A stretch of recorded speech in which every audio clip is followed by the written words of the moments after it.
G తెలుగులో ప్రసారం అవుతున్న మేఘ సందేశం సీరియల్ చాలా బాగుంటుంది. ఈ సీరియల్లో భూమి గగన్ పేరు చాలా అంటే చాలా బ్యూటిఫుల్ గా ఉంటుంది. అయితే భూమి సోషల్ మీడియాలో చాలా యాక్టివ్ గా ఉంటుంది. తను ఎప్పటికప్పుడు ఫొటోస్ వీడియోస్ షేర్ చేస్తూ ఉంటుంది. అయితే రీసెంట్ గా భూమి పియానో ప్లే చేస్తున్న వీడియోని తను సోషల్ మీడియాలో షేర్ చేసింది. దాంట్లో భూమి చాలా అంటే చాలా బ్యూటిఫుల్ గా ఉంది. అంతేకాకుండా గగన్ కి సిస్టర్ గా యాక్ట్ చేస్తున్న నందిని కూడా సోషల్ మీడియాలో చాలా యాక్టివ్ గా ఉంటుంది. తను రీసెంట్ గా ఈరోజు షూటింగ్ సంబంధించిన ఫోటోని వీడియోస్ ని తను సోషల్ మీడియాలో షేర్ చేసింది. అది ఒక చెరువు దగ్గర అనుకుంటా.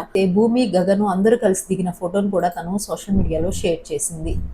అంతేకాకుండా భూమి గగను రీసెంట్ గా ఒక బర్త్డే పార్టీకి వెళ్ళారు. ఆ బర్త్డే పార్టీలో గగన్ వాళ్ళ సిస్టరు అలాగే భూమి వాళ్ళ మదరు వీళ్ళందరూ కలిసి దిగిన కొన్ని ఫొటోస్ కూడా నందిని సోషల్ మీడియాలో షేర్ చేసింది. దాంట్లో వాళ్ళందరూ చాలా అంటే చాలా బ్యూటిఫుల్ గా ఉన్నారు. ఆ ఫొటోస్ ఏంటో మీరు చూసేయండి.